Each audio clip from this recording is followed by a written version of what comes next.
Hola, buenas madrugadas, ya estamos de nuevo aquí. La segunda cita del Espacio en Blanco se pone en marcha.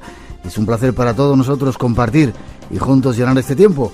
Este tiempo que ahora se abre en la sintonía de Radio Nacional. Tenemos hasta las 4, las 3 en Canarias, para disfrutar de la radio en esta madrugada. Visitas inquietantes que están llegando desde la más antigua historia a algunas de las casas, y para hablar de ellos en este programa especial saludamos a nuestros dos compañeros. Miguel Pedrero, buenas noches, don Miguel. Muy buenas. ¿Cómo estás? Pues muy bien, encantado de estar aquí. Veo que con muchos papeles, muchos datos, muchos documentos, ¿no? Demasiado, como siempre demasiado. Ya, pero tenéis toda la mesa llena de... No sé si nos dará tiempo en 3 programas para contar todo lo que queremos esta noche, ¿no? Saludar a Fran Contreras. ¿Cómo estás, Fran? Buenas noches, Miguel. Buenas noches a toda la familia de Espacio en Blanco. Bueno, muchos papeles. Los protagonistas hoy son aquellos que han visto esa realidad oculta o invisible que parece rodearnos y que provoca el desconcierto, el temor, que rompe la lógica, que no está sujeta a unos patrones determinados, pero que está ahí y que, como bien decías, nos viene acompañando o viene acompañando al ser humano desde que tiene conciencia de su existencia. La primera referencia... Espera, lo vamos a ver dentro de un momentito, en una introducción que tenemos ahí. Es curioso porque este es un programa especial de esos que de vez en cuando elaboramos a petición un poco de nuestros oyentes, recogiendo un montón de testimonios, un montón de experiencias que ellos mismos tienen, ¿no? No vamos a hablar tanto de teoría, sino más de cosas que en realidad suceden. Sí, bueno, vamos a ver, de lo que vamos a hablar hoy, cualquier antropólogo te diría que es un mito, ¿no? Vamos a hablar de apariciones de enlutados, ejércitos de muertos, santas compañías. Es un mito muy relacionado con determinados contextos socioculturales, ¿no? Sobre todo en aquellas zonas geográficas de influencia celta, donde el más allá, el contacto con los muertos, está todavía muy presente en pleno siglo XXI. Y un antropólogo te puede dar las claves desde el origen del mito hasta la actualidad y lo interpreta desde un punto de vista sociocultural, pero hay gente que ve este tipo de fenómenos y no estamos hablando ni siquiera de personas creyentes ni de gente de una edad más o menos elevada, que va absolutamente para nada. Los ven, es como los ovnis. Un antropólogo que estudia el fenómeno ovni te lo podría explicar desde un punto de vista sociocultural, perfecto, ¿no? Pero entonces yo le saco y digo, mira, pero es que este mito aparece en el radar, deja huellas, es un poco lo mismo, ¿no? Si me permites brevemente, hay un libro fantástico que se llama La Santa Compañía, escrito por un antropólogo, Carmelo Lisón Tolosana, uno de los grandes antropólogos españoles. Lisón Tolosana, uno de los grandes antropólogos españoles, que hizo un trabajo fantástico de campo recopilando 277 casos de avistamientos de Santa Compañía. 200, más de 200. 277. Él los interpreta desde un punto de vista sociocultural. Sin embargo, en uno de los capítulos hace una estadística que yo creo que es fantástica. De los 277 casos, la mayoría de los avistamientos corresponden a hombres, el 70%. Hay otro dato que yo creo tremendamente interesante, ¿no? Y es que no existe un porcentaje más elevado en las personas mayores, sino que hay jóvenes menores de 20 años con ningún tipo de creencia en temas paganos, ni religiosos, ni nada de esto, que también ven a la Santa Compañía. La mayoría de los casos son nocturnos, el 93%, 8% diurnos. Aquí hay una estadística que yo creo que también es muy interesante, ¿no? Y es que el 57% de los avistamientos de enlutados y santas compañías tienen lugar cuando las personas, los testigos, vienen de realizar actos que tienen que ver con la diversión, ¿no? Pues vienen del baile, del ligoteo, como se dice en Galicia, de ir as mozas, es decir, de ir al ligue, de ir al baile, ¿no? El 57% es como si fuese un toque de atención del más allá, ¿no? De que está llevando una vida demasiado disoluta. Y luego, por último, ya termino, hay otra estadística que a mí me parece de largo la más interesante. De esos 277 casos recopilados por Lisón Tolosana a pie de campo, el 65% tiene lugar muy cerca de lugares, de enclaves sagrados, cerca de cementerios, cerca de iglesias. Eso es el 65%. Pero es que el resto, el 35%, suceden cerca de lugares con algún tipo de connotación pagana o brujeril. Cruces de caminos, cruceiros, fuentes milagrosas, rocas curativas, es decir, que ahí en esta estadística yo creo que tenemos los dos grandes elementos con los que se puede relacionar los ejércitos de muertos, la Santa Compañía, los enlutados, que es, por un lado, es un sincretismo entre algo religioso, de ahí que la mayoría de los avistamientos tengan lugar cerca de lugares con connotaciones religiosas, y sincretizado con tradiciones paganas. Ahí está ese 35%. Tenemos muchas cosas que contar esta noche. Breve, Fran, si puedes. Comentabas lo que van a escuchar la familia Espacio en Blanco, los oyentes de Radio Nacional esta noche, son los testimonios, algunos de ellos que hemos recuperado de nuestros archivos, yendo al lugar de los hechos, entrevistando a los protagonistas. Otros son oyentes del programa, reinvestigando sus propias experiencias. Decía Miguel, ¿es la antropología? Para la antropología será un mito. Bueno, yo creo que la reflexión es más profunda, es decir, son señales, son desgarros en nuestra realidad que nos muestran que la realidad es mucho más amplia y nos tiene que hacer reflexionar. Es decir, vamos a descubrir que la Santa Compañía tiene 1000 características distintas, que cada testigo la ve de una forma diferente. Vamos a descubrir que hay apariciones de seres, de damas blancas en edificios oficiales. Vamos a descubrir que hay apariciones de seres resplandecientes y otras en nuestras casas. De todo ello, no solamente de santas compañías os vamos a hablar esta noche, sino de extrañas visitas que a veces vienen a nuestros dormitorios, a nuestros hogares, así que atentos, esta noche vais a tener visitas, sin duda. Tras esa introducción nos metemos de lleno en el asunto. Descubrir cómo diferentes civilizaciones, culturas y credos han dejado constancia de estos insólitos episodios. Una de las primeras referencias la hallamos en unas tablillas de origen babilónico que datan del año 2000 a.C. En estas planchas arcillosas ya se narra cómo determinados individuos habían sido protagonistas de la aparición de sombras errantes que describían como figuras transparentes.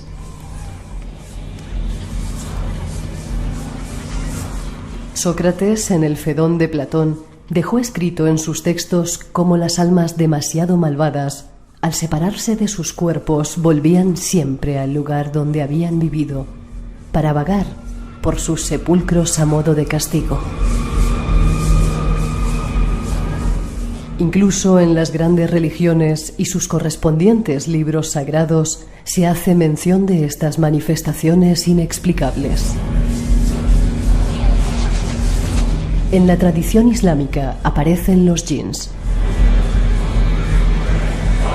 Según las creencias del mundo musulmán, estos seres interdimensionales, genios como son definidos en los textos del Corán, fueron creados por el mismo Dios que creó el universo, las galaxias, los planetas, los animales y las plantas, y el ser humano. Aparecen mencionados numerosas veces en el Corán, y la creencia en su existencia está muy extendida en todo el islamismo. ¿Pero qué son? ¿Por qué aparecen en nuestro mundo? Tratemos de conocer un poco más sobre ellos.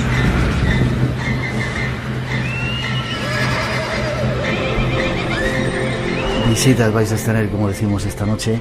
La historia, Fran, Miguel, no viene de ahora, ¿no? Estas visiones, estas apariciones, avistamientos, como tú lo dices, Miguel, vienen ya de muy antiguo y están recogidos, como decíamos, desde antiguas tablillas, no sé si serán sumerias. Sumerias. La primera referencia a este tipo de espantos, de apariciones espectrales, aparecen unas arcillas sumerias en las que quedan reflejados esos seres que pertenecen a otra realidad.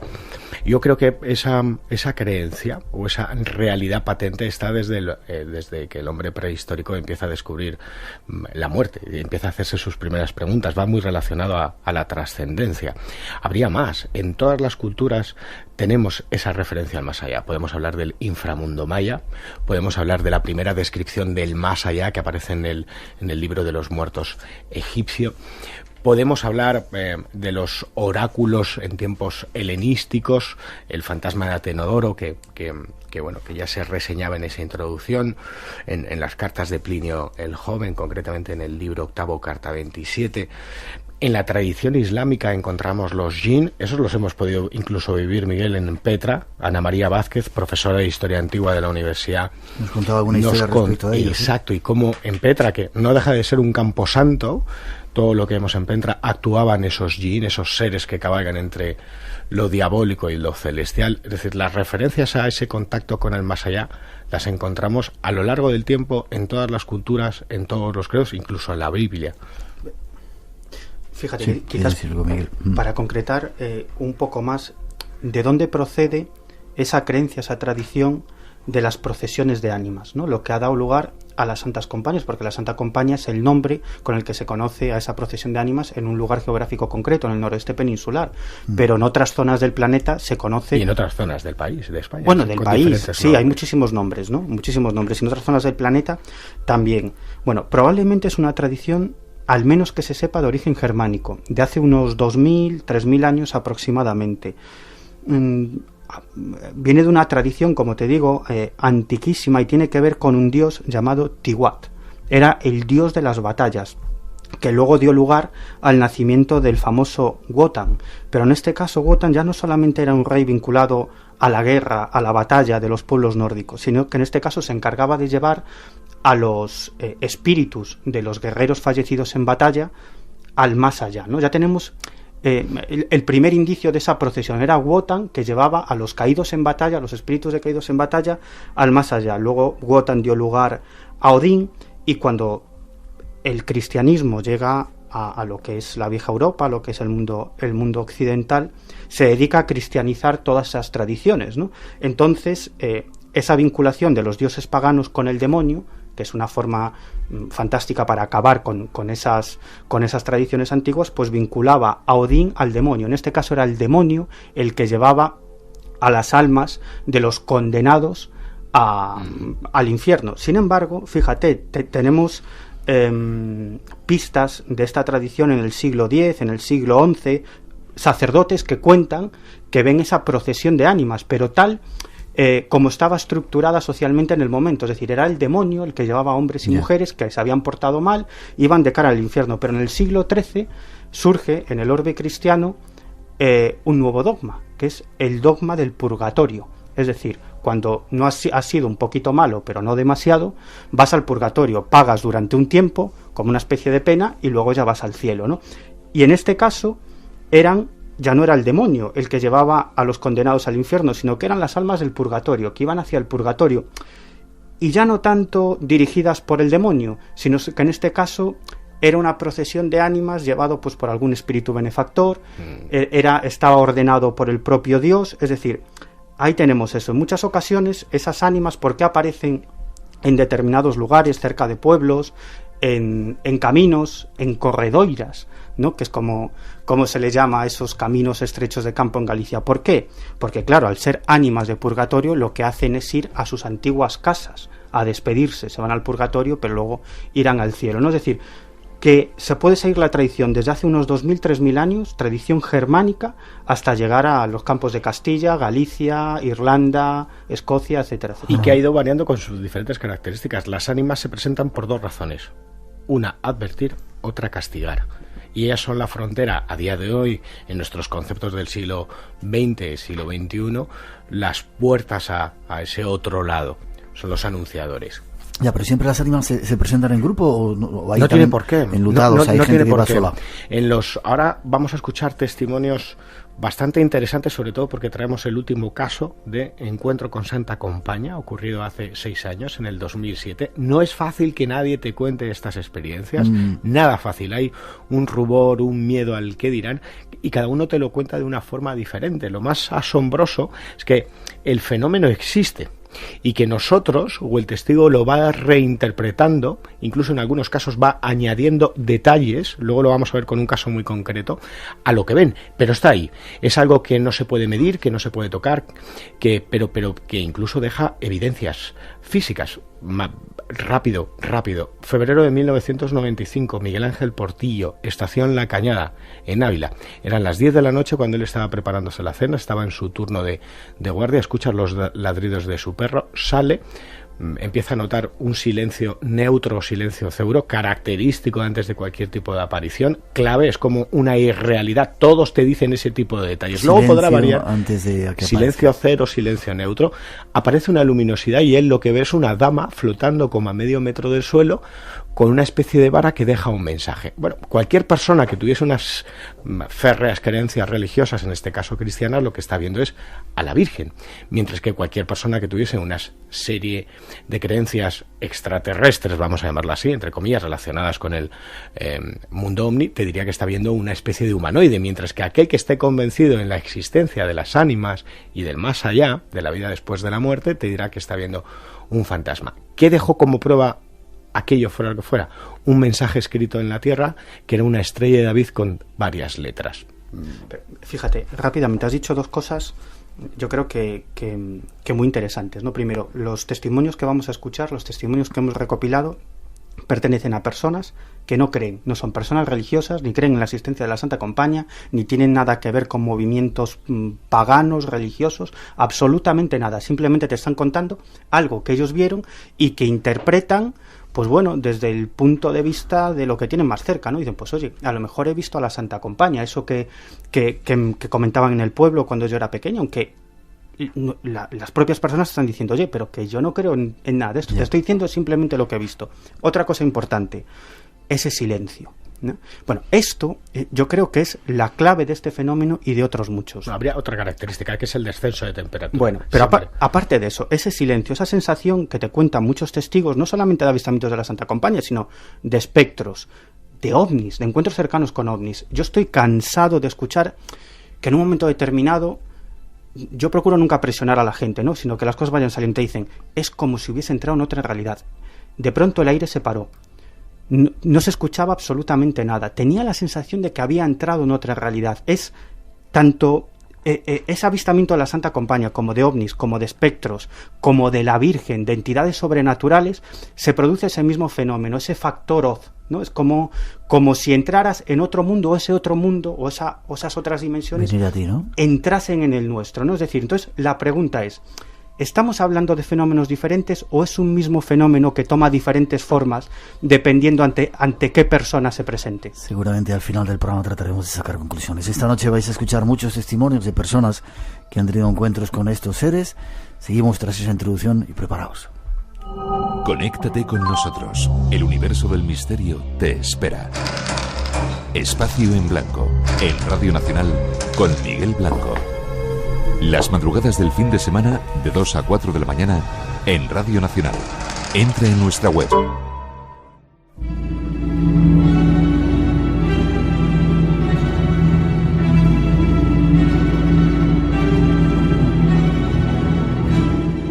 La tradición cristiana concede una gran importancia a las ánimas, a las almas de los muertos que redimen sus culpas en el purgatorio. Las ánimas están muy presentes en el mundo de los vivos. Se cree que toda persona viva cuenta con el ánima de un muerto que se ocupa de su protección. La costumbre es que los vivos pidan ayuda a las ánimas, pero a veces son las propias ánimas las que se acercan a los vivos. Cuando las ánimas se aparecen es por 3 razones fundamentales: transmitir un mensaje, dar avisos o advertencias y para dar un castigo.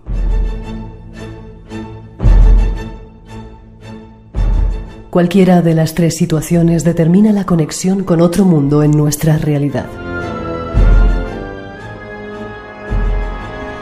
Dentro de esta cosmogonía surge con fuerza en diferentes puntos de nuestra geografía el concepto de procesión de muertos, la más conocida, la Santa Compañía. En España, en tierras gallegas, encontramos numerosos casos de apariciones de ánimas en procesión.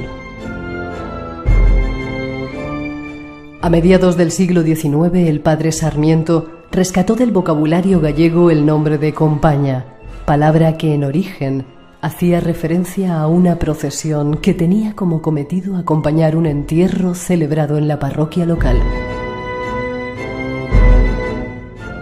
Pero paralelamente, esta definición sirvió para agrupar y definir la reunión de almas, ánimas en pena condenadas a vagar, que se congregaban formando una suerte de cortejo fúnebre que partía siempre de una parroquia vecinal pasada la medianoche, dirigiéndose por los caminos y aldeas en busca de almas hasta el amanecer, y de las que muchos han sido testigos. Conozcamos un poco más de esta realidad oculta. Tú, Miguel, que eres gallego, que has estado en esas corredoiras de Galicia, yo al final no tengo muy claro el concepto de la Santa Compañía. ¿Quiénes son y quién te habla? Si te habla alguien, te lleva, no sé cómo... Bueno, son procesiones de muertos. En general, son procesiones de muertos, además que suelen aparecer, o al menos eso cuentan los testimonios, con algún tipo de velones, cirios. No es extraño que el testigo identifique algún vecino que ha fallecido recientemente, o es más, un vecino que todavía vive. Sí, y que está dentro de esa Santa Compañía. O sea, pueden ir vivos también. Exactamente, ese es un aviso profético de que el fin de ese vecino está cerca. Es más, no tiene por qué ver a ese vecino, sino que la Santa Compañía, y sobre esto hay bastantes testimonios, se dirige hacia una casa concreta donde desaparece. ¿Qué quiere decir? Pues es evidente que alguien de los que vive en esa casa va a morir. Es más, incluso hay avistamientos de Santa Compañía en los que esa procesión de ánimas transportan un féretro en el cual el testigo puede ver a un vecino que a los pocos días fallece. Es más, incluso hay... y los antropólogos han recogido algunos casos de este tipo que son tremendamente curiosos, que se denominan a esta procesión Oceans, ¿no? Oceans en realidad es una procesión de personas vivas. Todos viven y ninguno de ellos va a morir. Según la tradición, se trata de vecinos del pueblo que están durmiendo, salen de su cuerpo en una especie de viaje astral y hacen ese recorrido, ¿no? Con lo cual, en este caso, esta procesión no sería de ánimas, sino de espíritus de vivos. Y una pregunta, no te puedes dejar ver por ellos ni tienes que tomar nada de ellos, ¿no? Y debes tomar una serie de precauciones en cuanto te encuentras con la Santa Compañía, ¿no? La fundamental es, primero, desde luego, retirar la cabeza, echarte al suelo... sin verles, sin mirarles, tapándote los ojos. Intentando, sobre todo, no mirarles. Otro método de protección es hacer una circunferencia y dibujar dentro la estrella de Salomón y echarte al suelo, ¿no? Si te los encuentras demasiado cerca, si es inevitable, si te encuentras esa procesión de ánimas a pocos metros, lo primero que debes hacer es agarrar con las dos manos puñados de tierra. ¿Por qué?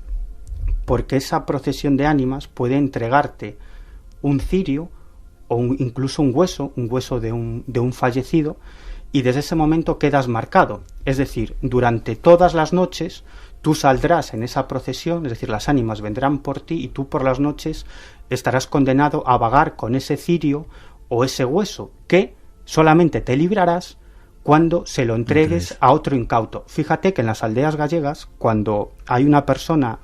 Antiguamente, ¿no? Cuando había alguna persona en la aldea que estaba muy delgado, muy blanco, que no tenía buena salud, decían tengo mal do oso. Es decir, que la Santa Compañía le ha entregado el hueso, que ese hombre tenía que salir todas las noches y se decía, a ver si entrega oso, si entrega el hueso a alguna otra persona y este muchacho engorda o tiene mejor salud.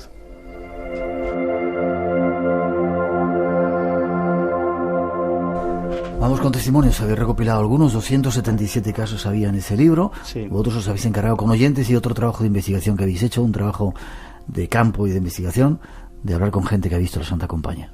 Bueno, pues vamos con el primer testimonio, nos vamos a dejar de reflexiones.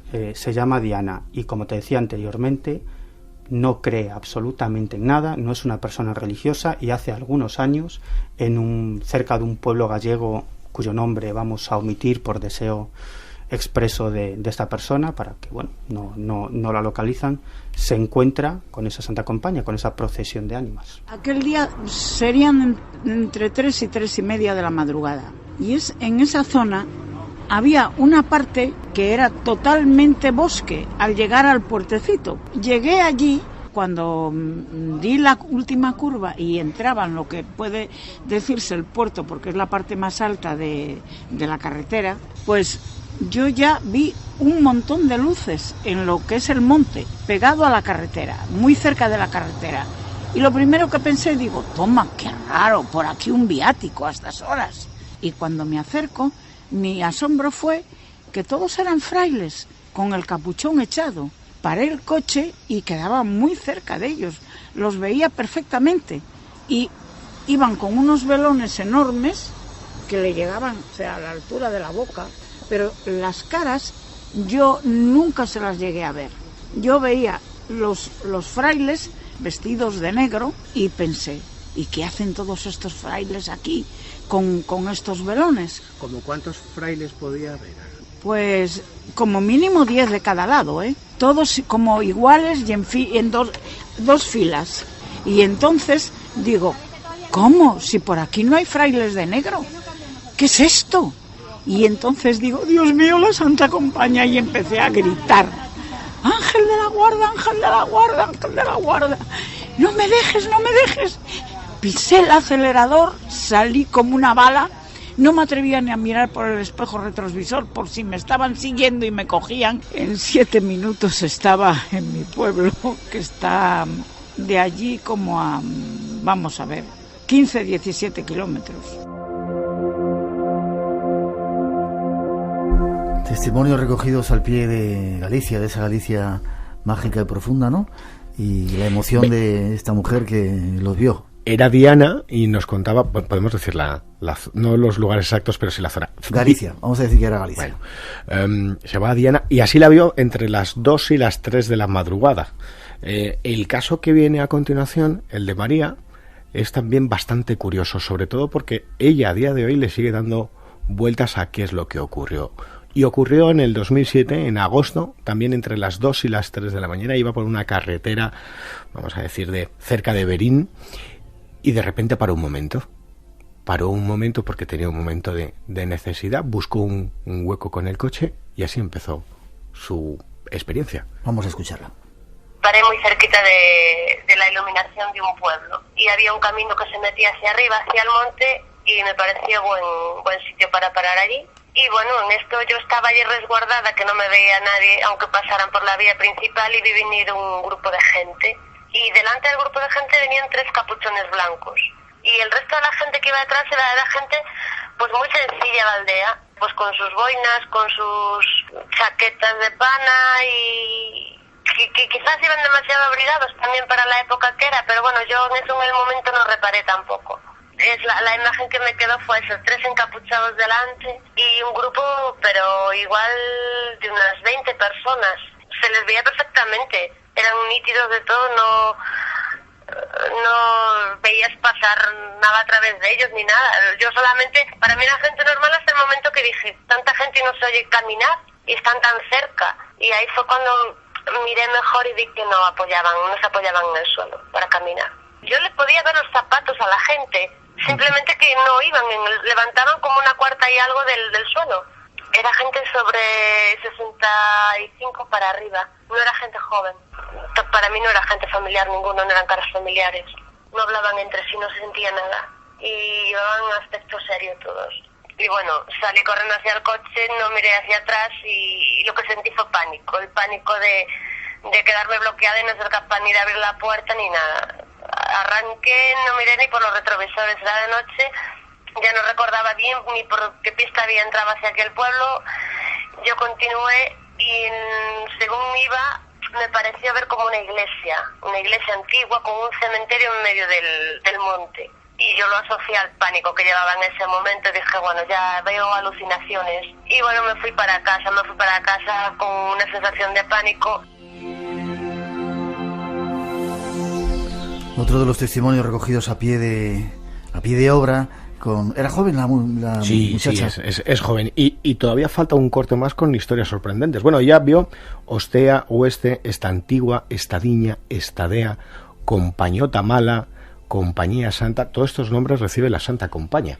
Ya el término de compañía, como escuchamos en la introducción, lo recogió el padre Sarmiento en el siglo XIX y a partir de ahí ha crecido. Y con una serie de características muy curiosas. Siempre aparece en una parroquia o en un cementerio, recorre la aldea, el vecindario, lo contaba antes Miguel, esas características. Unos van con un caldero, otros van con una cruz, otros van con un estandarte, unos llevan huesos, otros llevan cirios. El detalle del cementerio era muy interesante, porque fíjate que María es muy escéptica, era muy incrédula, pero vio esos detalles y así nos lo seguía contando. Yo comenté el tema a un amigo mío y me dijo, bueno, no te preocupes, más o menos sabes ir al sitio. Y dije, sí, más o menos sé ir. pues no te preocupes, vamos de día y vas a comprobar que nada, que ni iglesia ni nada. Y fuimos de día y sí está la iglesia, efectivamente hay una iglesia en medio del monte con un cementerio, y le llevé al lugar donde vi la procesión o Santa Compaña y no me dijo nada, allí no se veía nada, ni había restos ni nada extraño, pero sí que se le pusieron los pelos de punta. Yo no creía en eso para nada. Había oído comentarios de mi abuela, que en paz descanse, que sí, mi madre me comentaba que cuando era pequeña, que en el pueblo se decía que se habían visto la procesión, pero bueno, yo no sé, para mí no es algo. Luego indagué un poco más y para mí no es algo que no tenía sentido, almas en pena y un vivo delante, no sé, yo lo que indagué es que para mí no tenía sentido y sigue sin tener mucho, pero el hecho está ahí y algo hay. Leyendas de esa España profunda que se convierten en algo más, con testimonios de personas de carne y hueso que los han visto. ¿Qué quieres decir, Miguel? Que tenemos otros cuantos ahí esperándonos. Esta noche tenemos visitas a tutiplén en el programa, esperando. Frase, no tenía sentido y sigue sin tenerlo. ¿Te acuerdas de la estadística que dimos anteriormente? Que la mayoría de los avistamientos de estas santas compañías sucedían cerca de lugares sagrados. Fíjate, cerca de un cementerio, cerca de la iglesia. Un antropólogo te lo explicaría perfectamente, pero ¿qué haces con este testimonio? Yeah. ¿Qué es lo que vio? Y sobre todo, ¿qué intencionalidad? Es decir, ¿qué estamos viendo? ¿A qué pertenece eso? Esa procesión que no tiene ningún sentido, de gente mayor con que no se hablaba, recorriendo lugares por los que no deberían ir, a unas horas en las que nadie está. ¿Se lo ha imaginado? ¿Por qué? Porque lo fácil sería pensar, sí, una alucinación. Es una alucinación, se lo ha imaginado, pero tú lo escuchas y la conclusión ¿cuál es?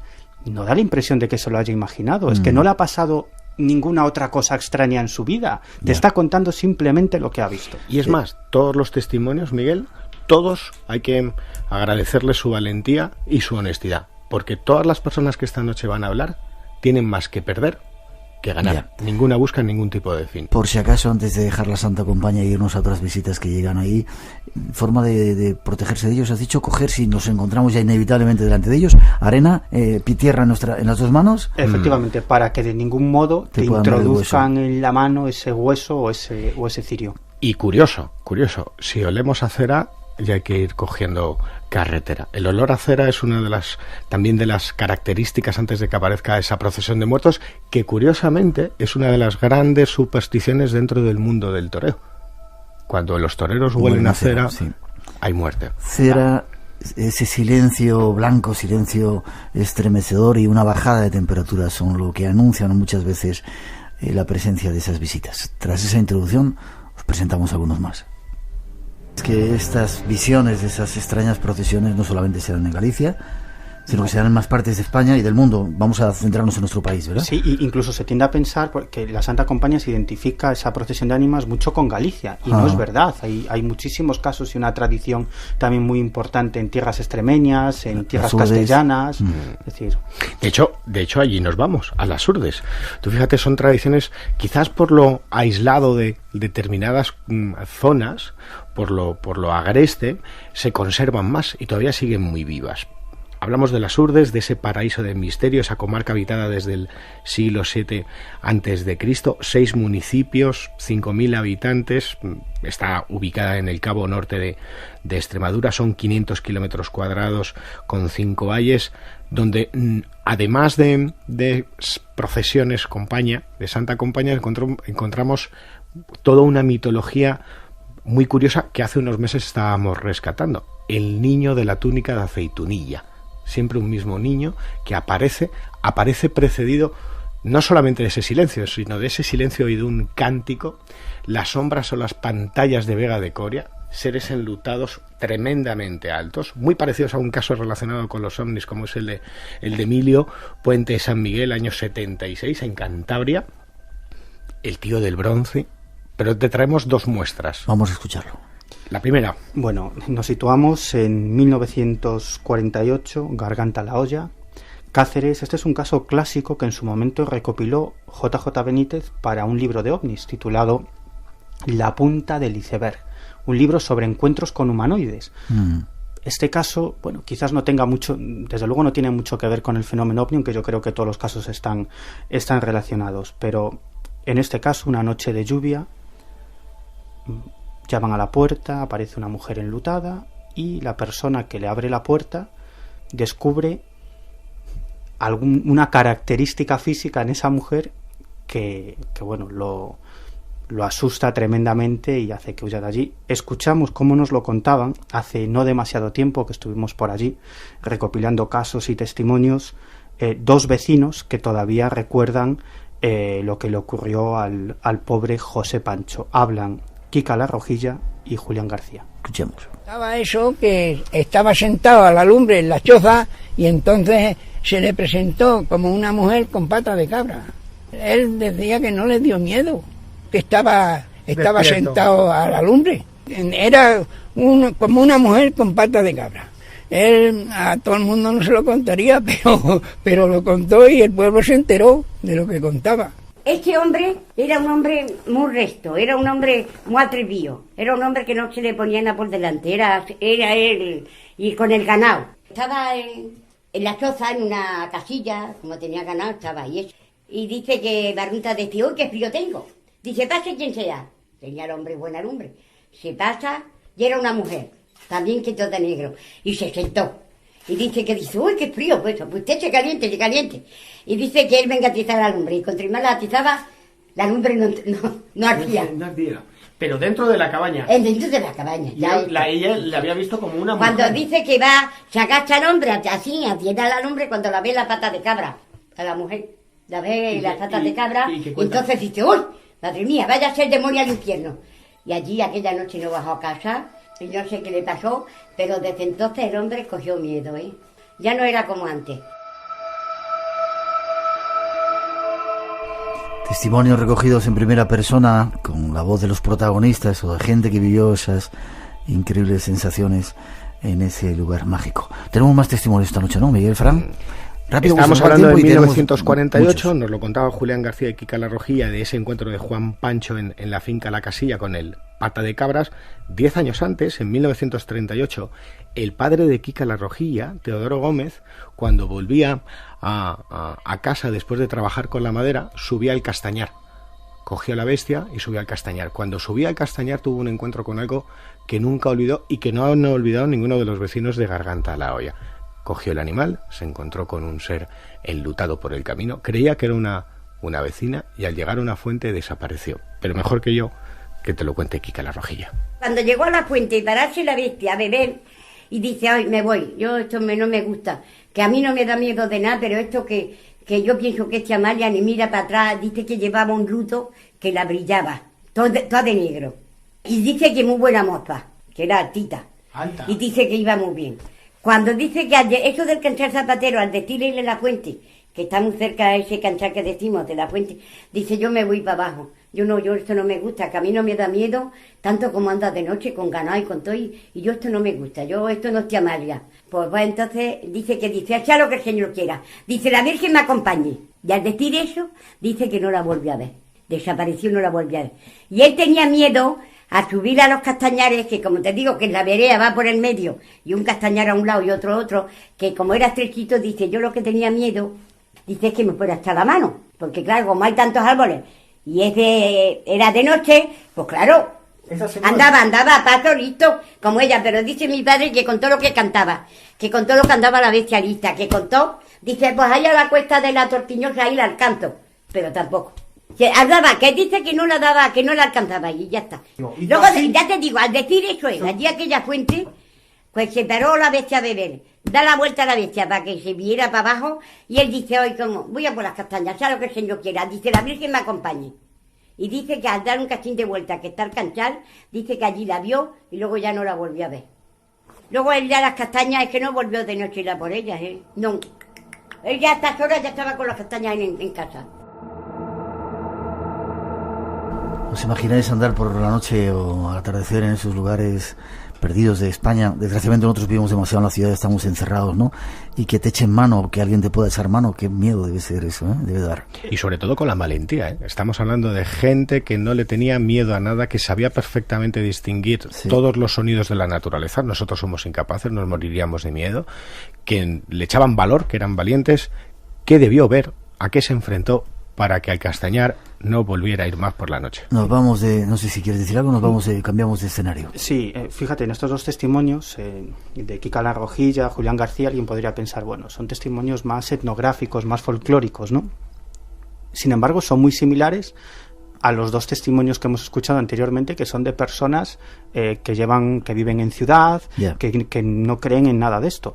Y fíjate que hasta ahora hemos escuchado testimonios de personas que ven a estos procesiones de enlutados o enlutados solitarios en caminos, es decir, en zonas abiertas, en zonas rurales, pero en zonas abiertas. Sin embargo, atención, también hay casos, y bastantes casos, de apariciones de enlutados, no en el exterior, sino en las propias casas de los testigos o dentro de edificios, incluso de edificios oficiales. Si quieres, vamos a escuchar un testimonio. Es María Carrascosa, y esto tiene lugar en el antiguo hospital materno de La Cigüeña, que hoy es la Consejería de Bienestar Social de Valencia. Es decir, un edificio, una zona cerrada, en este caso un edificio oficial, y María Carrascosa allí dentro se encuentra con esto. Bueno, yo viví experiencias bastante ilógicas. Pues, verás, resulta que todo fue de una forma muy graciosa. Yo fui allí, yo había conocido a La Cigüeña en sí, pero desconocía esto de que te mandan un servicio nuevo, te lo enseñan, yo veía al compañero muy nervioso, pero no me explicó ni me dijo nada, ¿no? Entonces lo increíble fue pues que a las 2 o 3 noches de estar allí, yo había oído las noches anteriores cosas raras, pero siempre piensas, es mi imaginación, estoy sola, buscas una lógica, ¿no? Pero lo gracioso fue que una de las noches, pues haciendo la ronda, por supuesto, no podíamos parar, bastantes rondas, pues oí el llanto de una criatura, ¿no? Y me extrañó muchísimo. Entonces, claro, fui para allá y digo, esto ha sido alguna broma de algún compañero, esto es alguna tontería. Entonces fui para allá y el llanto de la criatura era claro. Entonces pensé, si era algún edificio de al lado, pero claro, al lado realmente no había ninguna finca donde yo estaba escuchando el llanto de esa criatura, que es lo que realmente a mí me hizo temblar un poco, ¿no? Pero cuál fue mi sorpresa, que cuando yo salía de ahí, porque claro, cuando yo llegué el llanto cesó. Y cuando yo salía de ahí, pues de una oficina a otra, lo que visualicé fue una imagen clara. O sea, es que no era un espectro, no era una cosa blanca solo. Era una persona, una señora, con el pelo largo, morena, y un camisón blanco largo que pasaba pero andando. Se visualizaba perfectamente. Sí que no me fijé, no sé si fue el pánico, el terror, tampoco recuerdo exactamente, pero yo creo que lo que era el rostro no lo llegué a ver. Pero que andaba, no es que estuviera volando ni cosas de esas, no. Andaba perfectamente de un lado a otro. Es que no le encontraba lógica, no encontraba coherencia. Lo que pasa es que lo que más me sorprendió fue cuando una vez ya pues blanca, pues al día siguiente comentaba esto, pues la gente se burlaba, se reía, hasta que 2 o 3 compañeros ya empezaron a decirme y a confesarme que ellos habían visto muchas más cosas, que habían vivido experiencias muy extrañas. Programa especial del Espacio en Blanco aquí en Radio Nacional de España, esta noche hablando de enlutados, un trabajo de campo con montones de experiencias y de testimonios de personas que se han encontrado con ello. A punto de terminar esta hora, Fran, tenemos todavía unos cuantos más, ¿no? Cerramos con un clásico. Diputación de Granada, calle Mesones número 22. En 1985, quien era vicepresidente de la Diputación, José Luis Medina, le pide a un grupo de investigadores de lo paranormal, el Grupo Omega, comandado por Juan Burgos, por Pilar Perry, por Manuel Alcalá, Mariano Carmona y el doctor Galindo, que acudan allí para intentar descubrir qué es lo que está pasando y que durante meses llevaba aterrando a todos los trabajadores de la Diputación de Granada. El caso sale a la luz pública en 1989 y sale con un retrato de un supuesto sacerdote, el padre Benito, que allí tenía el templo y que allí daba misa. ¿Qué es lo que vio Juan Burgos durante una de esas noches y que provocó ese retrato? Nunca se ha oído, pero le vamos a escuchar. Vamos a escucharlo. Estuvimos 3 días en el local investigando todo esto y pudimos tener una experiencia personal, tanto yo como mis colegas, a nivel increíble. Bueno, pues nos disponíamos a poner las cámaras con fotografía infrarroja, magnetofones profesionales de carrete abierto para hacer psicofonías, medidores de campo para medir la alteración energética del volumen del recinto. Yo llevaba este aparato, el medidor de campo, en mis manos, y cuando llegamos a la altura de un muro que se conserva todavía del antiguo convento, de la antigua iglesia, pues saltó un arco voltaico de la pared al aparato. se cayó y bueno, después de esto recogimos el aparato, se había estropeado un poquito y nos dispusimos a tomar esas fotografías infrarrojas cuando observamos, esto lo pudieron ver las personas que allí había, una especie de silueta de monolito, digamos, translúcido, blanquecino, que se desplazaba del lugar donde saltó el arco hacia uno de los archivos. No tenía ese contorno de una figura humana, miembros y demás, pero sí que era como un monolito. Se entreveía un poco el entorno de la cabeza y concretamente pues uno de los señores que trabajan en el campo del espiritismo pues se asombró, se aferró a mí y me dijo esto es increíble, ¿estás viendo lo que yo? Y pues sí, lo estoy viendo. Nos aproximamos a esta silueta. En este caso, pues, cuando nosotros nos aproximábamos hacia él, se desplazaba para el archivo como receloso de la presencia nuestra. E incluso cuando nosotros intentamos entrar en el archivo, provocó un movimiento de papeles en el archivo. Era una estantería bastante alta, que empezaron a caer papeles, archivos y todo. Y momentos después, esto desapareció. Enlutados que aparecen en procesiones por los campos, en lugares rurales y ahora dentro de casas, pero hay mucho más, ¿no? Todavía. Bueno, mucho más porque hasta ahora hemos escuchado testimonios de personas que los han visto en edificios oficiales, pero también tenemos testimonios de personas que lo han visto en su propia casa e incluso en su propio cuarto.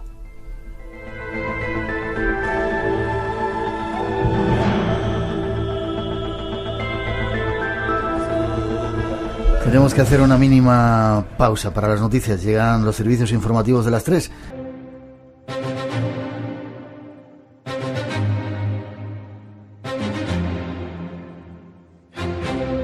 Hola, buenas madrugadas. Es nuestro tiempo, el de los misterios y los enigmas, aquí en Radio Nacional.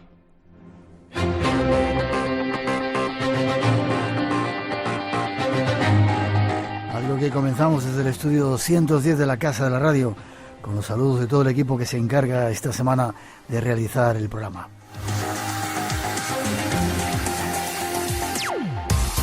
La parte técnica esta noche, Miki León, Rosa Rodríguez en la locución y producción, Natalia Sotillos en la realización y coordinación y Miguel Blanco que os habla. Para todos nosotros un placer estar juntos de nuevo en este viaje hacia esos enigmas de nuestro mundo que aquí nos gustan. Abrimos canales de comunicación, redes sociales en Twitter y en Face, Blanco Radio, espacio en blanco @rtv.es, en nuestro email.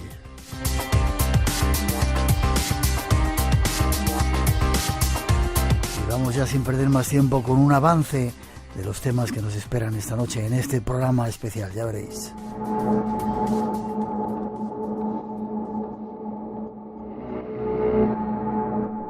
Esta noche, nuestro programa propone un viaje para buscar respuestas en un escenario difícil de entender.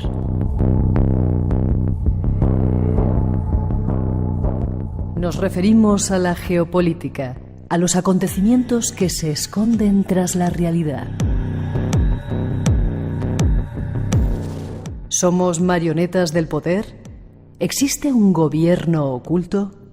¿Quién dirige nuestros destinos?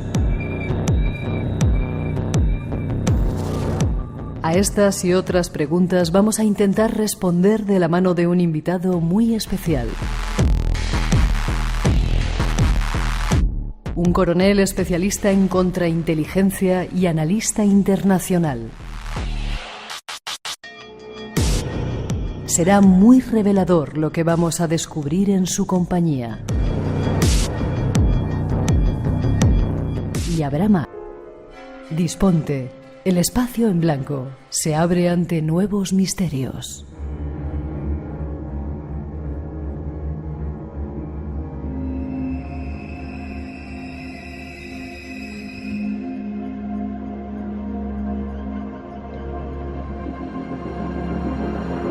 Ahí está el avance de los temas.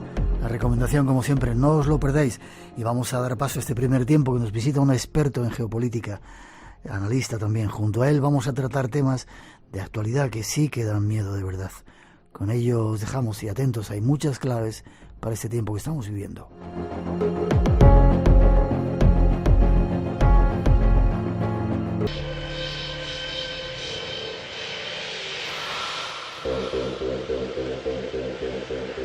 En estos últimos tiempos y aquí en nuestro programa hay temas que apasionan y mucho más si el invitado es alguien como el que hoy tenemos preparado para este espacio en blanco. Pedro Baños. Buenas noches, Pedro. Hola, buenas noches. ¿Cómo estás? Pues muy bien, todo muy bien. Muchas gracias y encantado de que me hayáis invitado al programa. Un honor y un placer que estés con nosotros. Déjame que te presente. Eres coronel del Ejército de Tierra, diplomado del Estado Mayor. Actualmente estás en la reserva, según dice aquí los datos. Has sido jefe de contrainteligencia y seguridad del Cuerpo de Ejército Europeo en Estrasburgo. Has estado en algunos lugares complicados como Bosnia y Herzegovina y algunos otros lugares del mundo, y de repente te ha dado por escribir un libro que se llama Así se domina el mundo, desvelando las claves del poder mundial, y te pregunto por qué. Yo he escrito mucho en prensa y habitualmente pues he dado conferencias por España y en el extranjero, porque de hecho ya cuando estaba destinado en el Centro Superior de Estudios de la Defensa Nacional, pues me tenían un poco también para representar al ejército, para demostrar que los militares sabíamos leer y escribir básicamente. Pero realmente pues fue la editorial Ariel del Grupo Planeta la que pues hace ya casi 2 años me propuso escribir un libro sobre geopolítica, y ya que me daba esa oportunidad y además me daban a elegir la temática, pues decidí hacer algo pues que fuera popular, que fuera accesible a todo el mundo, pues también para desmitificar un poco la política, la geopolítica, y sobre todo para explicar a la gente lo que significa el mundo, los problemas que hay en el mundo, porque creo que a todos nos afectan.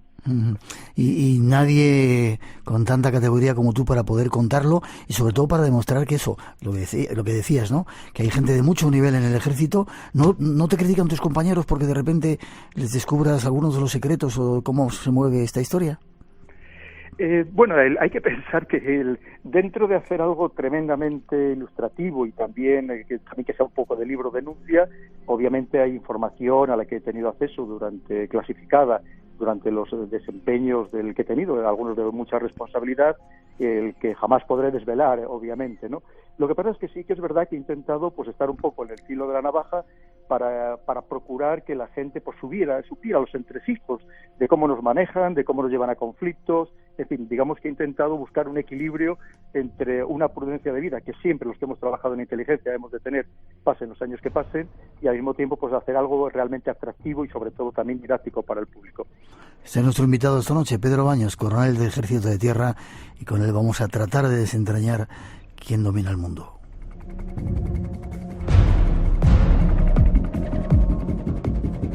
Antes de nada, Pedro, ¿está el mundo en peligro? ¿Este mundo en el que estamos está en peligro? Pues lo vemos que estamos en un peligro más cierto. Hay varios escenarios que deben ser muy preocupantes, unos que son temas más transversales que podemos ir comentando, pero también allá mismo hay una rivalidad geopolítica como no se conocía desde antes incluso de la Segunda Guerra Mundial, que en cierto modo desencadena la Segunda Guerra Mundial. Pues vemos una superpotencia que desde el año 1991 dominaba con un poder omnímodo el planeta, que es Estados Unidos, y de repente se da cuenta que hay sobre todo otras dos potencias principalmente, bueno, pues que quieren que se reparta ese poder, y eso asusta mucho, pero sobre todo una de ellas que es China, la otra es Rusia, que es China, que es que se está convirtiendo ya no solamente en una potencia militar, sino también económica y sobre todo también tecnológica, y eso es muy preocupante. Y significa que cuando hay ese enfrentamiento, pues antes o después, en algún escenario van a combatir. No significa que vayan a combatir directamente, pero sí que van a combatir en un tercer escenario. Y luego también hay otros problemas, hay problemas económicos que iremos desgranando, y también, como digo, muchos temas transversales que hacen que sea muy preocupante la situación actual.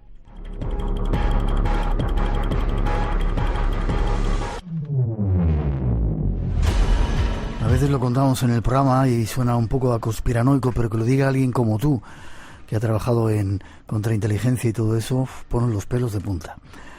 Cuéntame un poquito qué es la geopolítica y la geoestrategia para situarnos y luego entramos en más temas profundos.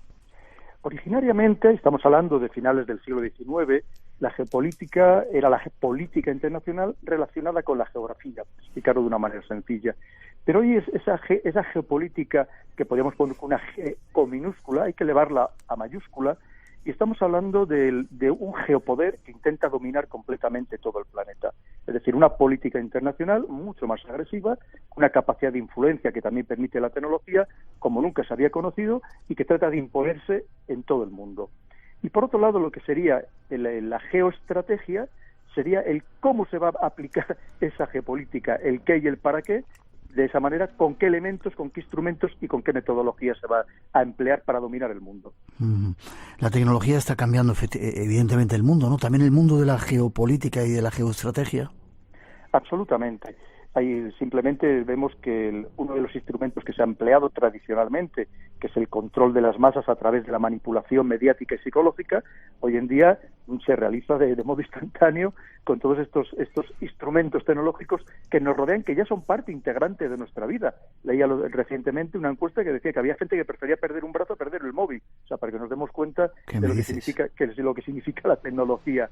Entonces, evidentemente eso significa que estamos recibiendo una intoxicación, como digo, una infoxicación sistemática, una intoxicación de información que eso nos lleva a que seamos mucho más controlables y mucho más manipulables.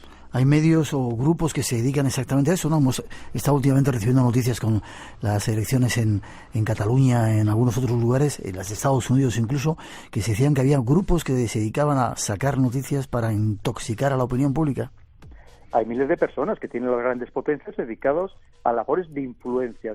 Esto en el mundo militar se conocen como las operaciones de información, dentro de las cuales están también la guerra psicológica.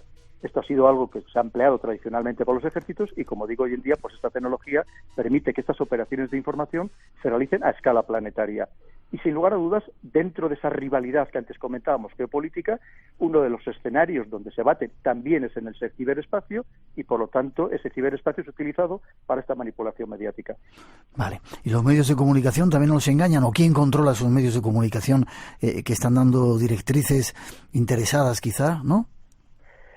Muchas veces los medios de comunicación lo admiten de manera voluntaria y otras veces son elementos no necesarios, pero no voluntarios para esta manipulación. Hay que pensar cómo está la situación en general de los medios en todo el mundo, los medios de comunicación, pues sufriendo también una convulsión, un retroceso económico, una transformación absoluta, que muchas veces les impide pues hacer análisis profundos, el explicar más allá del qué está pasando, el por qué y el para qué, y por lo tanto pues también muchas veces se convierten ellos en instrumentos de esa manipulación.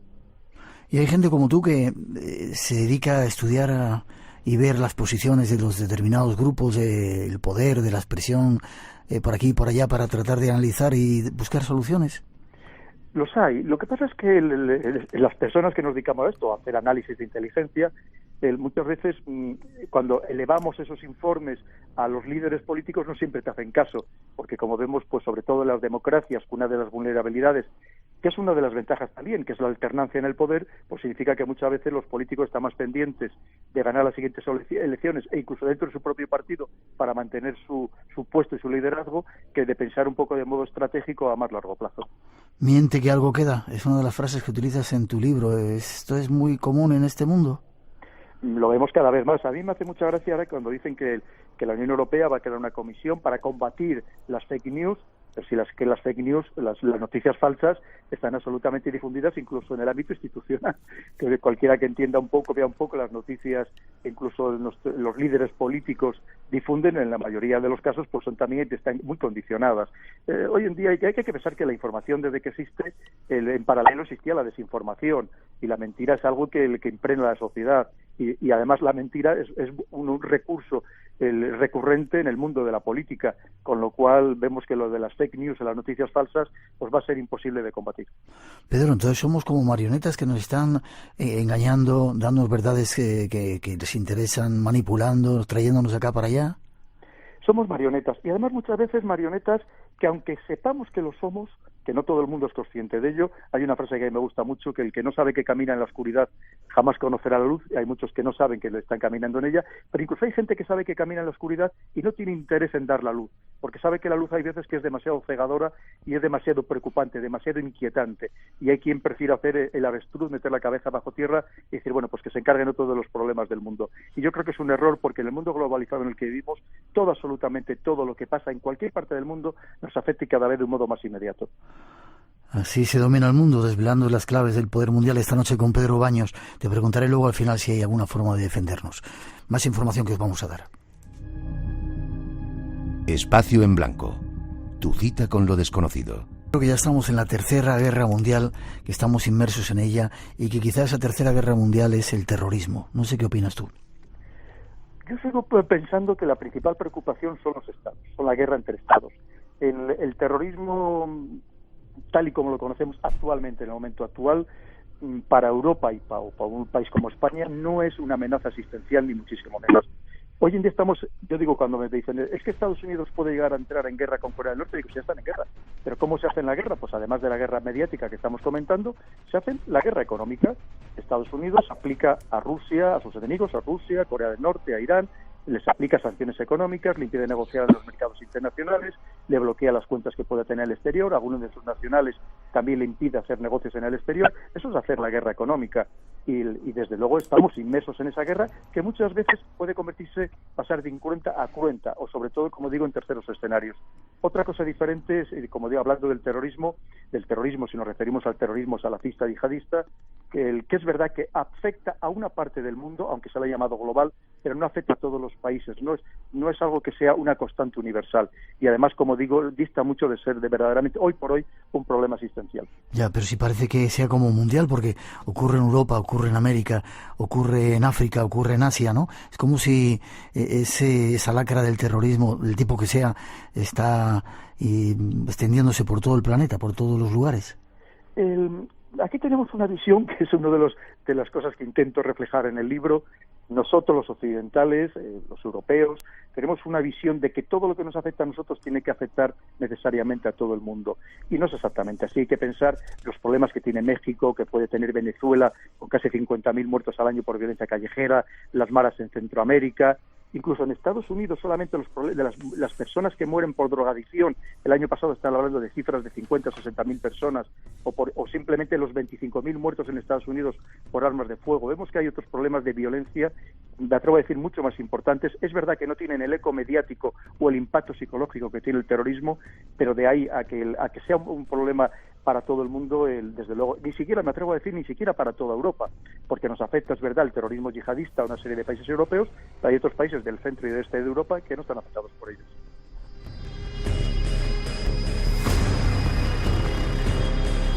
Según tú, Pedro, ¿cuáles serían los principales peligros del mundo, no sé si llamarlo civilizado? Ahora mismo es muy preocupante algunos temas de los que se habla muy poco, además de esa guerra que hablamos, la guerra económica, que es permanente, de, por supuesto, todo lo que significa el ciberespacio, porque cada vez estamos en este Big Data, en el Internet de las cosas, que cada vez estamos más internificados o metidos en este mundo cibernético, si se me permiten las expresiones, y por lo tanto, pues no deja de ser también una vulnerabilidad muy grande, muy importante. Además vamos a estos coches automatizados, la casa automatizada, el frigorífico que va a pedir los alimentos por sí mismo, en fin, y eso es un riesgo sin lugar a dudas.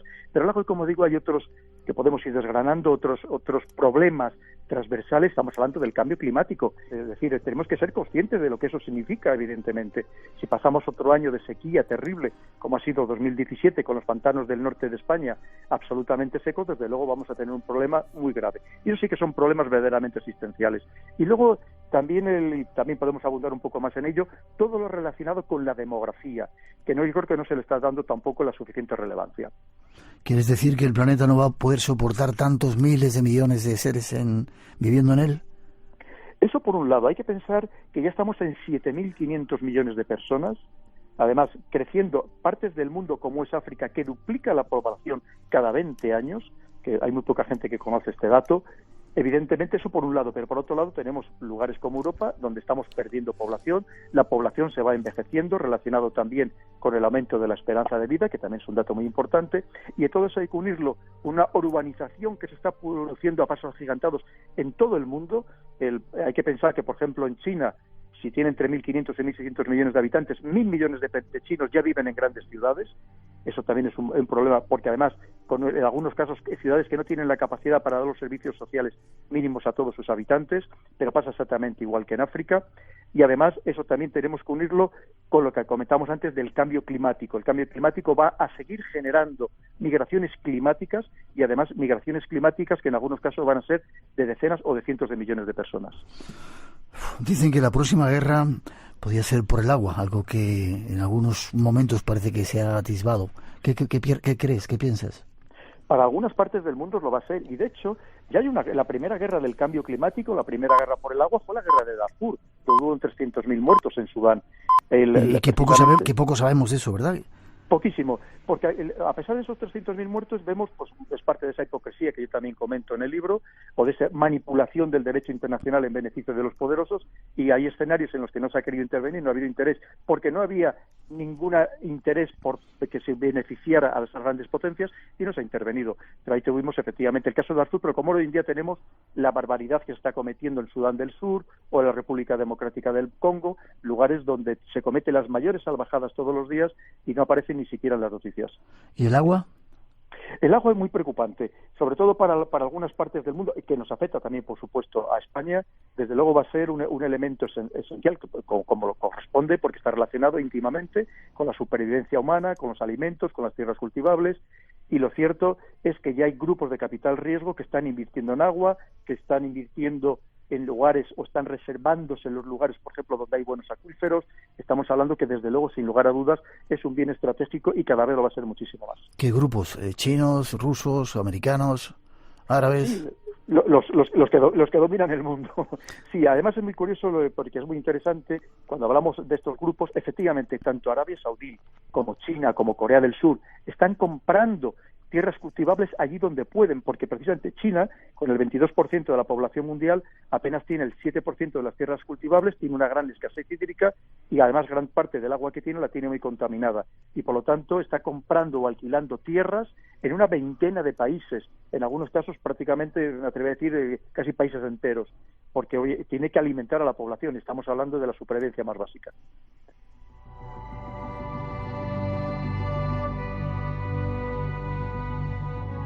Aquí, Pedro, hablamos a veces de temas que dan miedo, de esos ocultos, pero esto sí que da miedo de verdad, ¿eh? Sí, efectivamente, porque además esto no son fantasías, no son elucubraciones, es la realidad del mundo. Lo que pasa es que son realidades que, obviamente, yo me he dedicado a esto durante 30 años, a mí me han pagado por pensar y por estudiar este tipo de cosas, pero no todo el mundo tiene por qué conocerlo, ni muchísimo menos como yo ignoro de tantísimas otras cosas. Y a veces pero Disculpa, te iba a decir que a veces no interesa que nos lo cuenten, y menos mal que estás tú para hacerlo. Claro, ese es precisamente el objetivo que he pretendido con el libro, con Así se domina el mundo, hacerlo, esa geopolítica, democratizarla, popularizarla, de tal forma que fuera accesible a todo el mundo, además con un lenguaje sencillo y, como digo, que fuera comprensible, y que, como me han dicho muchísimas personas, incluso catedráticos, doctores en historia, que me han dicho que al final se lee casi como una buena novela y que además apasiona y que además engancha. Sí, señor. Asia, hablabas de China, volvemos a China.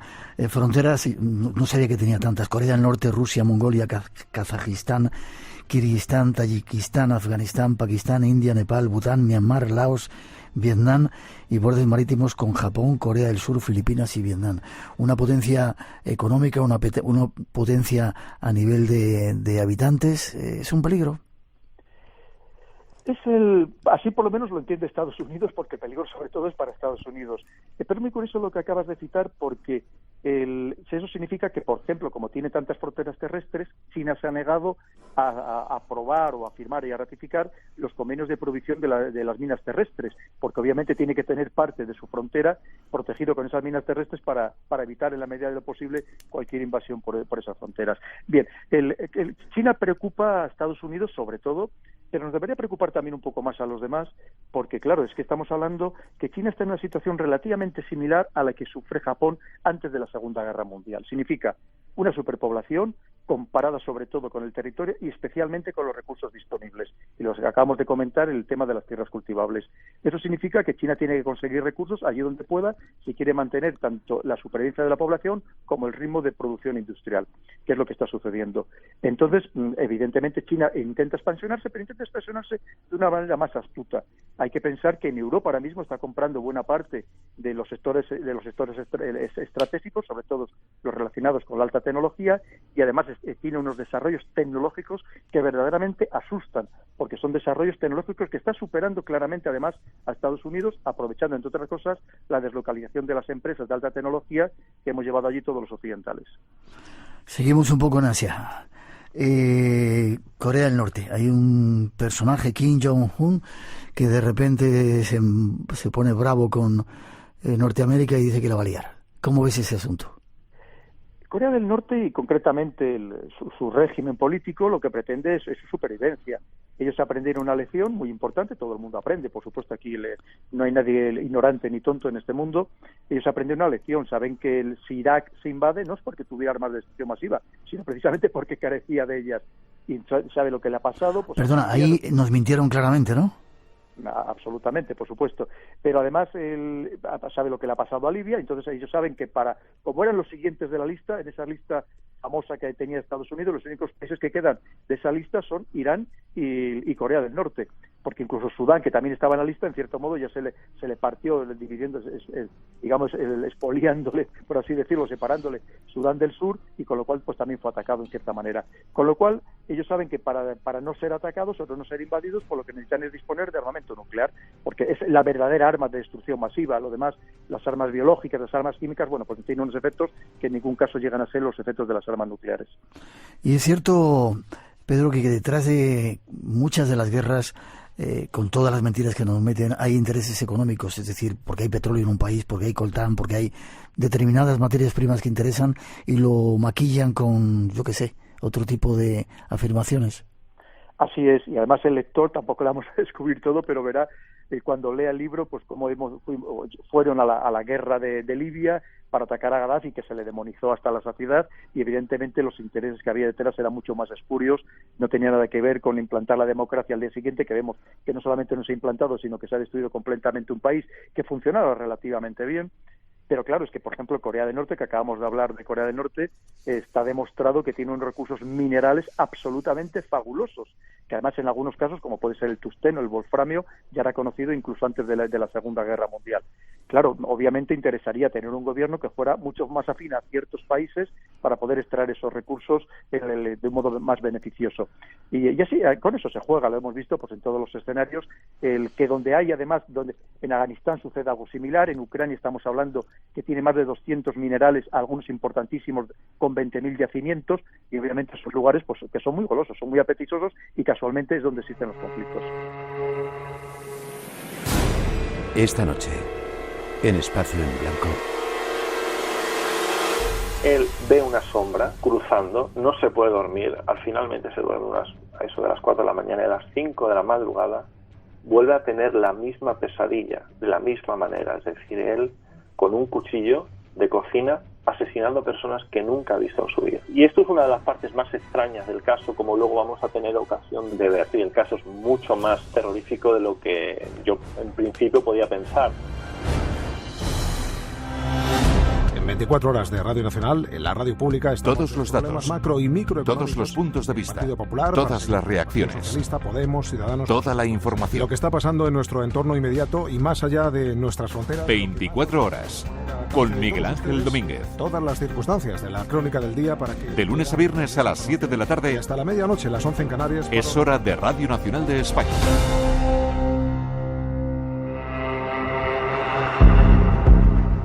Sigamos con más preguntas para tratar de comprender nuestro mundo. ¿Quién domina el mundo? ¿Quiénes son los dueños de este mundo? Se dice que existe un gobierno en la sombra, un grupo de poder que domina incluso a los presidentes elegidos por el pueblo. Nuestro invitado tiene algunas respuestas. Escuchemos. Espacio en Blanco, en Radio Nacional, con Miguel Blanco. Y con Pedro Baños esta noche. ¿Estás a gusto, Pedro? Como no te puedo ver. Encantado. Son mis temas, es lo que disfruto, y además, sobre todo, me encanta transmitírselo a la ciudadanía, porque, como digo, creo que todo el mundo tiene derecho a saberlo, y además que aprendamos de estas lecciones para ver si somos capaces de evitar en el futuro a estos líderes mundiales el seguir cometiendo las tropelías que hacen a diario prácticamente. Vale, y a nosotros nos encanta que estés aquí. En tu libro hablas de una serie de tácticas. Fomenta la división, empobrece a tu vecino, miente que algo queda. ¿Todo sirve en este mundo de la geopolítica, geoestrategia? Absolutamente todo. ¿Y por qué? Porque es el mundo de la hipocresía, es la perfecta hipocresía, donde además, como también comento, las alianzas son muy efímeras. Sobre todo quería hacer referencia a que todo lo que, como en esa idea que yo tuve de popularizar la geopolítica, de romper un poco el arcano que lo rodeaba, ese esoterismo, evidentemente le he puesto títulos que casi solamente con leerlos ya entendemos el concepto de lo que va a venir después, ¿verdad? Hablando eso del patio del colegio, pues ¿quién no ha vivido la situación de un patio de un colegio? Entonces, efectivamente, esa es la situación real.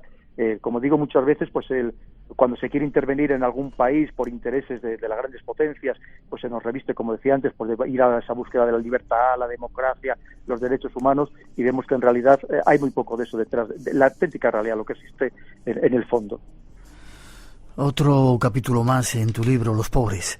Miles de millones de personas en el planeta no tienen acceso ni a agua, ni a comida, ni a las mínimas condiciones. Están ahí. No va a haber una revolución, no se van a levantar, no se van a dar cuenta de que nos estamos aprovechando, se están aprovechando de ellos, les están engañando, nos están engañando. Va a haber una revolución, y además, pero no solamente en los lugares más desfavorecidos del planeta, porque yo cuando hablo del concepto del pobre, lo enmarco el desilusionado, el frustrado, el desesperanzado absolutamente.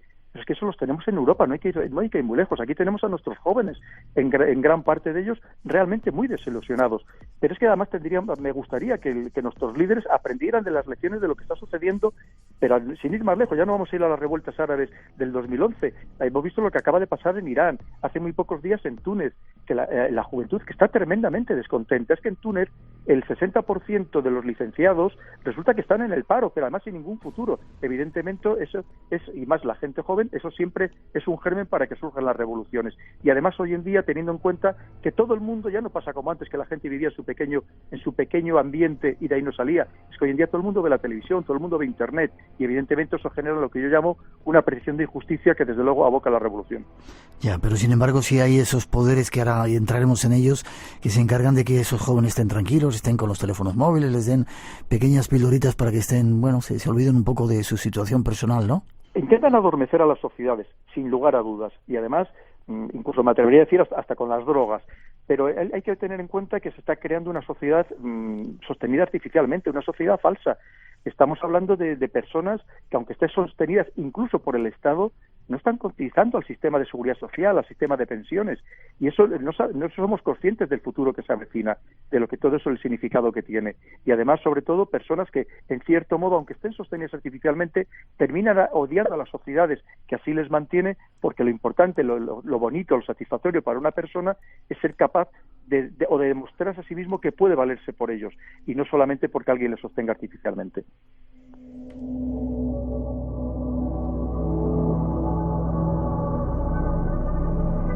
Otro aspecto que nos tratan de enseñar es el peligro de las religiones, el papel de las religiones y crear enemigos. Hay gente a la que le interesa que haya enemigos en el planeta, que no haya cosas buenas, buena onda entre todos nosotros. La creación del enemigo es una táctica o una estrategia absolutamente también tradicional a lo largo de los siglos. Eso ha permitido aglutinar poblaciones, o también unificar aliados. Y muchas veces tampoco nos vamos a engañar, es otra realidad, también sirve pues para fomentar y propiciar la industria de defensa, que en algunos países es una industria también muy importante, aporta una buena parte del PIB. Y luego, por otro lado, hablamos de las religiones. Claro, el problema de las religiones es que en sí mismas no son negativas, sino es el uso perverso que se hace de ellas, cómo se las tergiversa, y por un motivo muy sencillo, porque si logramos convencer a una persona que tiene fe en una religión, que tiene que combatir, que tiene que luchar, en beneficio de ese fin superior, de ese fin sagrado, claro, estamos ante el combatiente perfecto. Una persona que considera que su vida no es nada comparado con ese fin efectivamente superior a que se le está abocando, al que se le está llevando. Y lamentablemente hemos visto tantísimos casos a lo largo de la historia cómo se ha manipulado a los fieles para conseguir fines que, como digo, no tenían nada que ver, que son fines de poder, fines económicos, que no tenían nada que ver con aquello con lo que aparentemente se promulgaba. Pueden ser un problema para el futuro, como lo fue quizá en otro pasado, esas luchas entre religiones, esas separaciones, esas diferencias que alguien se encarga de matizar y de engrandecer para que sigamos matándonos unos a otros en nombre de los dioses. Puede serlo. Antes hablábamos del terrorismo, y a mí, más que el terrorismo salafista yihadista, lo que me preocupa es sobre todo la versión rigorista, extrema, fundamentalista e integrista del Islam, si hablamos en el caso concreto del Islam, que por supuesto el Islam es variadísimo. La mayoría de los practicantes del Islam, estamos hablando de 1.600 millones de musulmanes en todo el mundo. En algunos casos existe un fuerte sincretismo con las culturas y las religiones locales. Como digo, se practica de una manera muy diferente dependiendo del país, incluso de la región, pero es verdad que existe una corriente, como digo, integrista, salafista y fundamentalista, que a mí me parece mucho más preocupante porque tiene aspiraciones políticas para regir en todos los órdenes de la vida del hombre. Pero la mayoría de ellos buscan la paz, ¿no? De hecho, Islam significa paz. Como todas las religiones sirvieron para ordenar las sociedades. El Islam tiene un gran componente social, un gran importante componente social. Es más, muchas de las normas que se crearon en su momento por Mahoma, como por ejemplo el poder tener 4 esposas, era para beneficiar a las mujeres, algo que también es bastante ignorado. Resulta que en aquella época, como sigue sucediendo todavía hoy en día en algunas partes del mundo, a las niñas al nacer se las mataba, y en aquel momento además la tradición era enterrarlas vivas, y precisamente Mahoma, para que no se matara a las niñas al nacer, por eso permitió que los hombres pudieran tener 4 esposas, es decir, que se buscaba el bien de la sociedad. Uno de los problemas que ha tenido el Islam tradicionalmente es que no ha sabido adaptarse, sobre todo a la corriente salafista, que Salah significa el predecesor, volver a los orígenes, al pasado, es que no ha sabido adaptarse a los tiempos modernos. Ya. Sin embargo, lo que se puede leer en tu libro, hablas de militares de Estados Unidos que queman el Corán, esa imagen sale por todo el planeta y wow, la que salía, ¿no? Sí, claro, porque hay que pensar que nosotros en este mundo occidental, en Europa, donde la religión pues ha quedado casi un poco marginada de la sociedad, o digamos que no se le presta la debida atención, o que nosotros salga una viñeta pues con el Papa en las posiciones más alletas, pues va a haber muy poca gente que proteste en general dentro de Europa, pero claro, no entendemos que haya otras personas en otras religiones, los creyentes de otras religiones, que estén dispuestos a matar y a morir en defensa de los que ellos consideran los pilares de su religión, que para ellos son los fundamentos de toda su vida. Ya. Esta noche estamos con Pedro Baños, última parte, vamos a tratar de saber quiénes son los que dominan el mundo y qué podemos hacer para no cometer los mismos errores.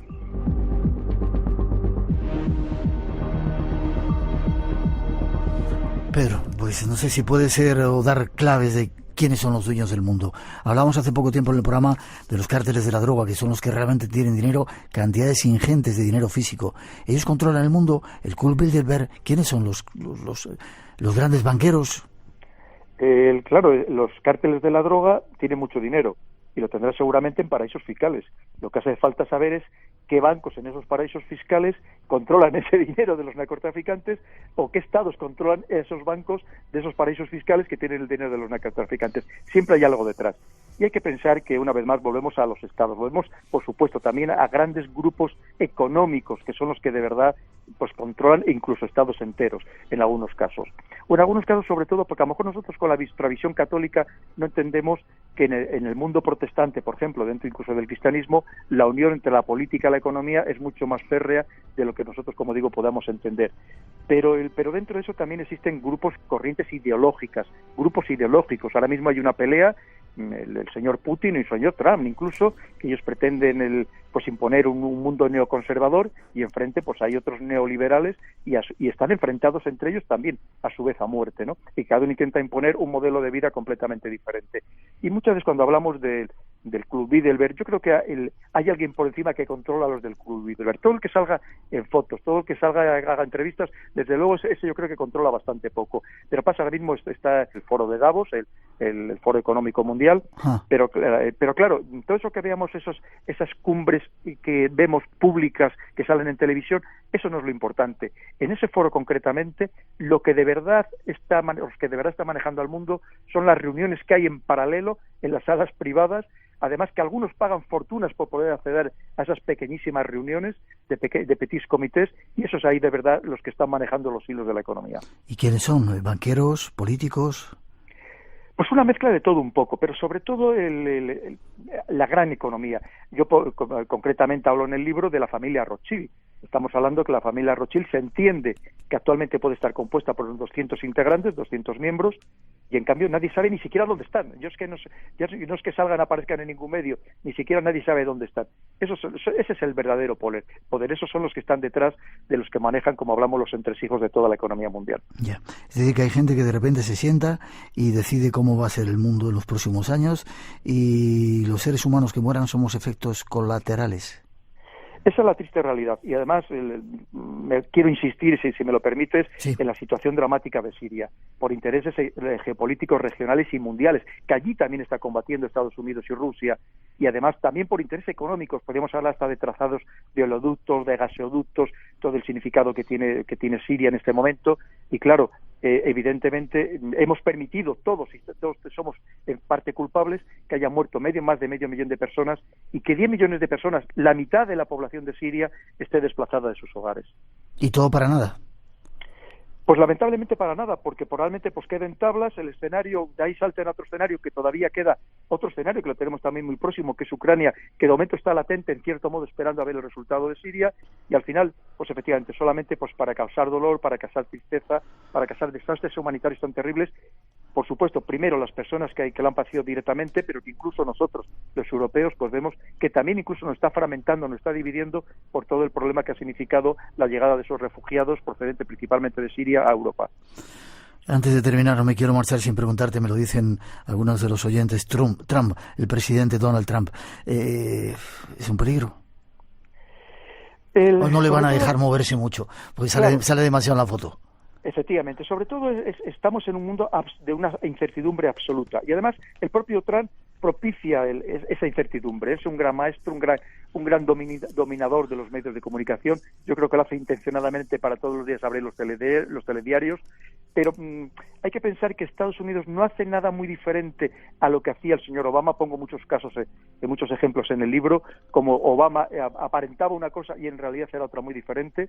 Y sobre todo lo que está intentando el señor Trump es dar una vuelta de tuerca al poder que tenía Estados Unidos y que en cierto modo estaba perdiendo en beneficio de China y de Rusia. Y también es verdad que, como también pongo en el libro, creo que aplica, no sé si con maestría o con torpeza, también la estrategia del loco, de tal manera que causando ese temor, que desde luego lo causa, y la prueba está que todo el mundo está hablando permanentemente de Trump, y significa que cuando hablamos de alguien es porque a ese alguien le tenemos miedo, y ese miedo evidentemente también es un elemento fundamental del poder para imponerse sobre los demás.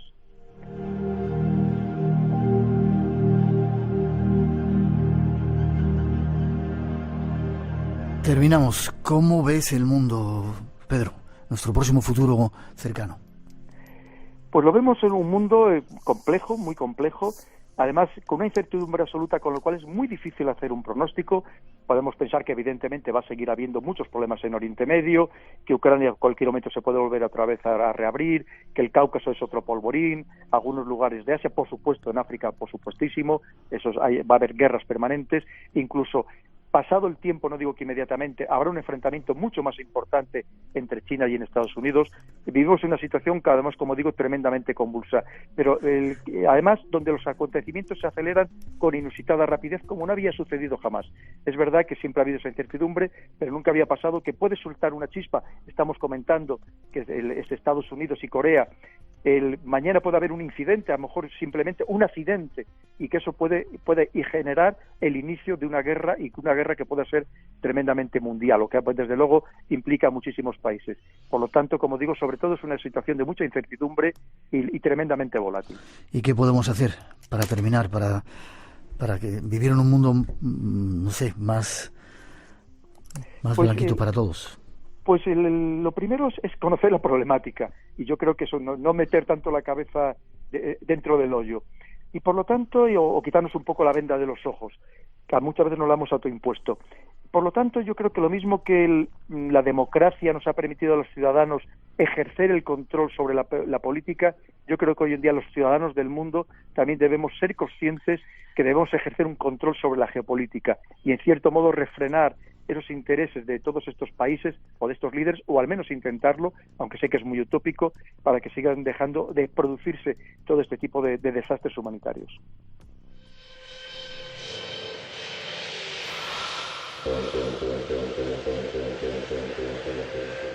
Información, educación, quizás sean algunos de los caminos. Pedro Baños, así se domina el mundo, desvelando las claves del poder mundial. Si queréis saber más, oye, ¿hay algún sitio, algún país del mundo donde se pueda esconder, que haya agua, que haya de todo y que se esté tranquilito? Pues además España es un país maravilloso, y además yo vuelvo a insistir que somos una población, unos ciudadanos absolutamente ejemplares, acogedores, gente cariñosa, gente absolutamente generosa, donde aquí vemos que aceptamos todo tipo de culturas, aceptamos cualquier condición, y yo creo que somos un pueblo verdaderamente ejemplar. Lo que pasa es que a lo mejor en el tema concreto del agua debemos empezar a pensar a racionalizar su uso de una manera mucho más eficiente. Y seguramente no nos creemos lo bueno que somos aquí en España, seguramente. Porque nos crean una leyenda negra que nosotros nos hemos encargado de alimentar, y además somos tremendamente autodestructores con nosotros mismos. Seguro. Y en cambio, de verdad, somos un país verdaderamente ejemplar, que no sabemos lo que existe en el mundo de violencia, de odios, que de verdad aquí vivimos muy bien, vivimos muy en paz, y muy importante, y no dejemos que nadie nos rompa precisamente lo bien que vivimos en España. Ojalá así sea. Pedro Baños, coronel de Ejército de Tierra, estuvo con nosotros. ¿Forma de contacto contigo, Pedro?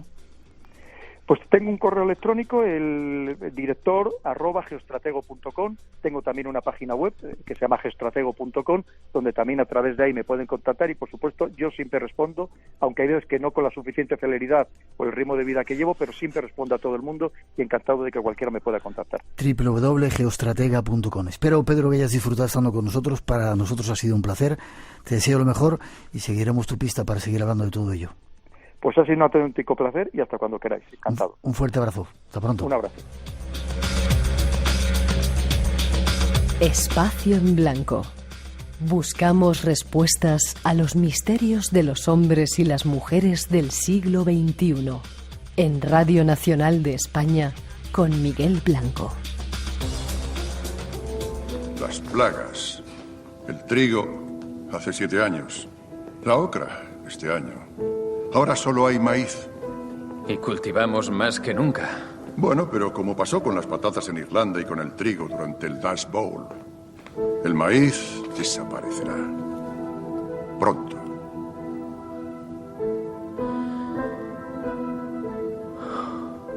Nos las apañaremos, profesor, como siempre. Impulsados por la inquebrantable creencia de que la tierra es nuestra. Tal vez no solo nuestra, pero es nuestro hogar. Encontraremos la manera. Siempre lo hemos hecho.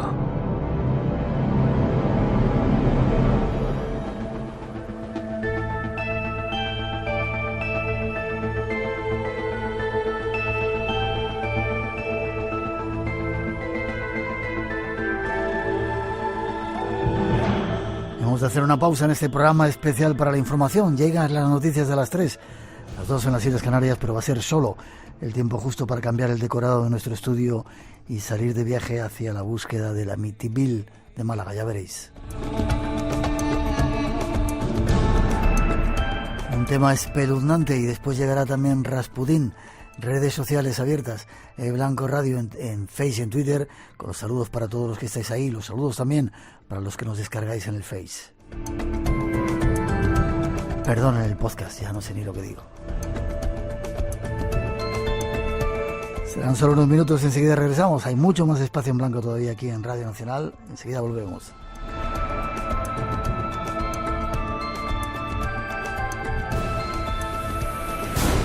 Esta noche, en Espacio en Blanco. Él ve una sombra cruzando, no se puede dormir, finalmente se duerme a eso de las 4 de la mañana, y a las 5 de la madrugada vuelve a tener la misma pesadilla, de la misma manera, es decir, él con un cuchillo de cocina asesinando personas que nunca ha visto en su vida. Y esto es una de las partes más extrañas del caso, como luego vamos a tener ocasión de ver. Y el caso es mucho más terrorífico de lo que yo en principio podía pensar.